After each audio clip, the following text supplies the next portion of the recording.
नमस्कार मित्रांनो, नवरी मिळे हिटलरला या मालिकेच्या आजच्या भागात आपल्याला असं बघायला मिळणार आहे की किशोरने आता दुर्गाला आपल्या प्लॅनमध्ये सामील करून घेतलेला आहे आणि तिचा वापर करून तो लीलाला परत एकदा एजंटच्या नजरेतून पाडण्याचा प्रयत्न करणार आहे. तर मग बघूया काय होतंय ते आजच्या भागात. एजे आता लीलाला भेटण्यासाठी रूम मध्ये आलेला असतो. हॉस्पिटलमध्ये ती ऍडमिट असते आणि तो आल्यानंतर लीलाचा हात आपल्या हातात घेतो, तिच्या हातावरनं हात फिरवतो आणि लीला लवकरात लवकर बरी व्हावी असं तो मनातल्या मनात प्रे करत असतो. तेवढ्यात लीला जागी होते आणि ती म्हणते, "जे तुम्ही माझ्या हातावरनं हात फिरवलात आणि म्हणून मला जाग आली असं तुम्हाला वाटतंय का? तुम्ही सुद्धा ना माझ्यासारखेच आता फिल्मी होत चालले. पण एजय, जेव्हापासून तुम्ही या रूम मध्ये आलात ना तेव्हाच मी जागी झाले होते." आता एजय म्हणतो, "लीला तू बोलू नकोस ग, शांत राहा, आराम कर आणि लवकरात लवकर बरी हो." लीला म्हणते, "एजय, मी अगदी बरी आहे. मला ना रेवला भेटायचंय. ती कशी आहे? मला खूप काळजी वाटते हो तिची." एजे म्हणतो, "लीला ती अगदी बरी आहे. आम्ही आहोत तिची काळजी घ्यायला. तू नको टेन्शन घेऊ. पण तू लवकरात लवकर बरी हो आणि आराम कर." आता लीला म्हणते, "नाही, मला जायचंच आहे तिच्याकडे." एजे म्हणतात की "नाही, डॉक्टरांनी तुला उठायला नाही सांगितलंय, त्यामुळे शांतपणे पडून राहा." लीलाला आता आठवतं की जेव्हा तिचा आणि रेवतीचा ऍक्सिडेंट झाला होता तेव्हा एका माणसाने फोनवरून सांगितलेलं की दुर्गा मॅडमांचं काम झालेलं आहे आणि म्हणूनच तिला असं वाटत असतं की दुर्गाने हा ऍक्सिडेंट करवला आहे. आणि ती आता एजंटना हे सगळं सांगत असते आणि म्हणत असते, "एजंट, मला तुमच्याशी जरा महत्वाचं बोलायचंय." एजंटना वाटतं की ही परत रेवू आणि यश यांच्याबद्दलच बोलणार. तो म्हणतो, "हे बघ लीला, तुझी थेअरी ऐकण्यात मला काही इंटरेस्ट नाहीये. त्यामुळे प्लीज आता शांत राहा आणि लवकरात लवकर बरी हो, आराम कर." तिचं ते काही ऐकून घेत नसतात. तेवढ्यात तिथे दुर्गा येते आणि लीला तिला बघून जास्तच संतापलेली असते आणि म्हणते, "दुर्गा, तू इथे काय करते?" एजे तिच्याकडे बघतो. लीलाला काय झालं हे त्याला कळत नसतं. लीला म्हणते, "एजे, माझा ऍक्सिडेंट, रेवचा ऍक्सिडेंट हा निव्वळ योगायोग नव्हता. कोणीतरी ते करून घेतलंय मुद्दाम." आणि ती दुर्गाकडे रागाने बघत असते. एजे सुद्धा तिच्याकडे बघतो आणि उठून निघून जातो. आता दुर्गा लीलाला म्हणते, "तुम्हाला काय वाटलं? तुम्ही एजेंना काहीही सांगाल आणि ते तुमच्यावरती विश्वास ठेवतील? त्यांना काहीही इंटरेस्ट नाहीये तुमच्या अशा गोष्टींमध्ये." त्यावर लीला म्हणते, "हे बघ, मला जे माहिती ना त्याची मी खात्री करून घेतलेली आहे आणि मी लवकरात लवकर एजेंना सगळं काही सत्य सांगणार आहे." दुर्गा म्हणत असते, "एवढं सोपं नाहीये ते. एजंटना आपल्या बाजूने वळवून घेणं." त्यावर लीला म्हणते, "मी एजंटना माझ्या बाजूने वळवत नाहीये. मी त्यांना सत्याच्या बाजूने वळवते." दुर्गा आता तिथून निघून गेलेली असते. इकडे यश रेवूच्या रूम मध्ये आलेला असतो आणि तो खूप रडत असतो आणि म्हणत असतो, "रेवती, माझ्यामुळेच तुझी ही अवस्था झालीये.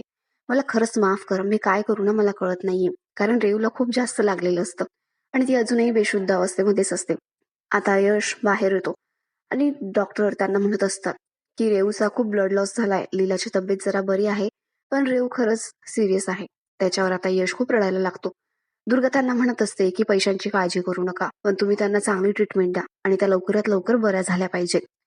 तेवढ्यात यश तिथे आलेला असतो आणि तो रडत असतो. दुर्गा त्याची अवस्था बघते आणि तिला माहिती असतं की यश सुद्धा रेवतीवर खूप प्रेम आहे आणि यश आता डॉक्टरांनी सांगितल्याप्रमाणे फॉर्मवर सही वगैरे करायला लागतो. तेवढ्यात दुर्गा म्हणते, "हे बघ यश, त्या फॉर्मवरती तू साईन करायची नाहीये. माझी एक अट आहे, तरच मी तुला ते करू देईल." आता यश म्हणतो, "ताई, इथे पण तुझी काय अट आहे ग?" त्यावर दुर्गा म्हणते, "हे बघ, वाटेल तेवढा पैसा आपण त्यांच्यासाठी खर्च करू आणि त्या फॉर्मवर सुद्धा मी सही करायला तयार आहे. पण तू रेवतीला कायमचं विसरायचं, तिला भेटायचं नाही, तिच्याशी बोलायचं नाही." यश म्हणतो, "हे काय ताई, तिची अवस्था बघ ना गं." त्यावर दुर्गा म्हणते, "नाही, मला काहीही माहिती नाही. तू मला शब्द दे की तू रेवतीला कायमचं विसरशील." आता यशच्याकडे पण काही पर्याय नसतो. त्यामुळे दुर्गा सुद्धा त्याच्याकडनं हे वचन घेते आणि फॉर्मवर साईन करते. पैसे वगैरे सगळी अरेंजमेंट तिने केलेली असते. इकडे कालिंदी सुद्धा आता हॉस्पिटलमध्ये रेवतीला भेटण्यासाठी आलेली असते. रेवतीला असं बघून ती खूप रडायला लागते आणि म्हणते, "रेवू, तुझी काय अवस्था झाली ग? त्या लीलाला तुझी आयुष्यभराची जबाबदारी सोपवली होती मी, पण एक दिवसासाठी सुद्धा तिने तुला व्यवस्थित सांभाळलं नाहीये. तिच्याकडे बघतेस मी, पण मी आहे ना तुझी आई, काळजी करू नको. तू लवकरात लवकर बरी होशील आणि तुझं आणि यशच लग्न होणार." आणि ती आता लीलाच्या रूममध्ये आलेली असते. लीलाच्या रूममध्ये तिचे बाबा बसलेले असतात आणि ते तिला समजावत असतात की "तू नको काळजी करू, सगळं काही ठीक होईल आणि तू आधी स्वतःची काळजी घे, लवकरात लवकर बरी हो." तेवढ्यात तिथे कालिंदी येते आणि म्हणते, "झालं का तुमचं? हिला मी माझ्या मुलीची आयुष्यभराची जबाबदारी दिली होती, पण तिने एक दिवस सुद्धा तिला नीट सांभाळलेलं नाहीये. आणि लीला, एक गोष्ट लक्षात ठेव, तुम्ही आता इथून बऱ्या झाला ना की रेवतीचं आणि यशच लग्न व्हायला पाहिजे. तसं झालं नाही तर मी तुला माझी मुलगी मानणार नाही. मला माहिती ना किती धांदरट आणि वेंधळी आहे तू. आता सुद्धा तू तेच केलं आहे. रेवतीला अजिबात सांभाळता आलेलं नाहीये तुला. अशी कशी ग तू? प्रत्येक वेळेला अशीच वागते." आता लीलाचे बाबा म्हणतात, "कालिंदी, प्रसंग काय आहे? तू काय बोलतेस? तिची तब्येत बरी नाहीये." त्यावर कालिंदी म्हणते, "हिला काय झालंय?" एवढा मोठा ऍक्सिडेंट झाला पण हिला काही झालेलं नाहीये. माझ्या रेवतीची अवस्था बघितली का कशी झाली ती. आणि हे बघ लीला, तुझ्याकडनं मी वचन घेतलं आहे आणि शेवटचं तुला सांगते की काही झालं तरी त्या दोघांचंच लग्न व्हायला हवं. आता कालिंदी खूप संतापलेली असते. लीलाचे बाबा म्हणतात, कालिंदी हे पैसे घे आणि नारळ पाणी घेऊन ये लीलासाठी. कालिंदी म्हणते, मला माहिती नाही, इथून मला घालवण्यासाठी तुम्ही हे करत आहात. मी आणणार नारळ पाणी, पण ते हिच्यासाठी नाही, माझ्या मुलीसाठी आणणार आहे. हिला काय खाऊ पिऊ घालायचं ना घाला तुम्ही. आणि ती बाहेर निघून जाते.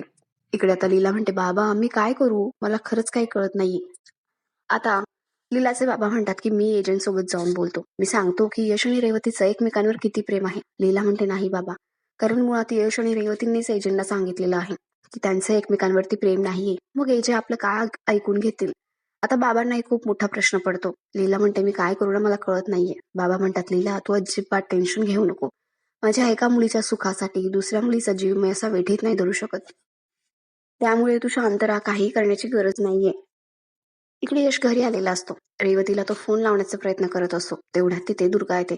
दुर्गा त्याच्या हातातनं फोन हिसकावून घेते आणि म्हणते, यश मी तुला काय म्हणाले होते, रेवतीला कॉन्टॅक्ट करायचं नाही, तिला भेटायचं नाही, तिच्याशी बोलायचं नाही, तिच्यापासून लांब राहायचं आणि ती अगदी सुखरूप असणार आहे असं तुला वाटतं तर तू हे सगळं करणार आहेस असं तुम्हाला वचन दिले. त्यावर यश म्हणतो, ताई प्लीज मला एकदा बोलू दे, तिची अवस्था बघ ना गं, नंतर नाही बोलणार मी तिच्यासोबत.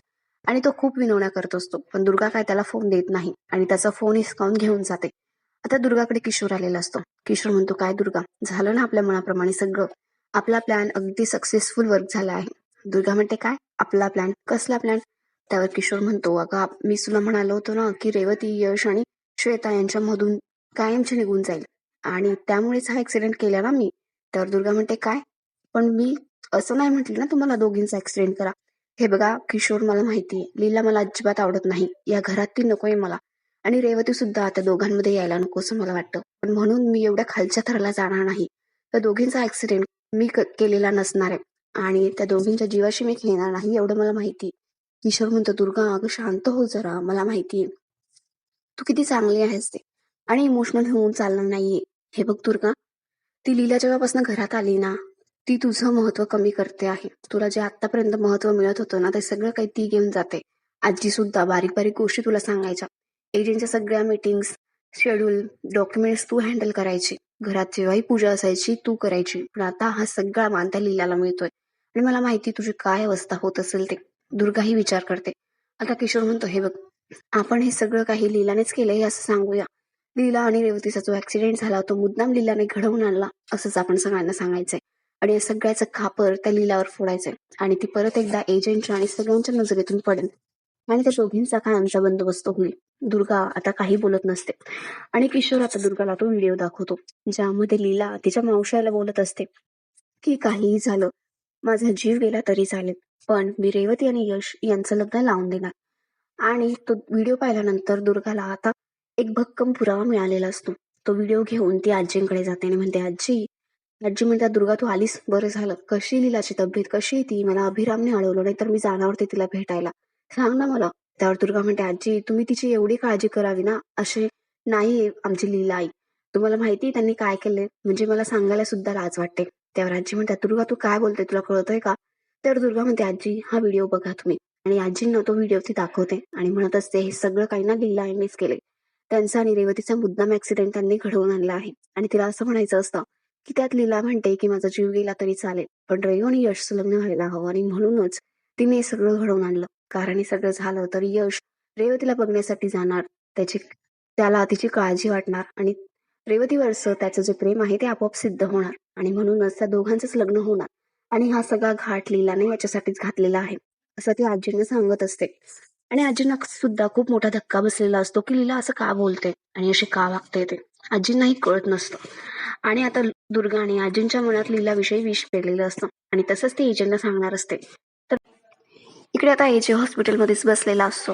विश्वरूप त्याच्यासाठी कॉफी घेऊन जातो आणि म्हणतो, एजे सर घ्या ही कॉफी.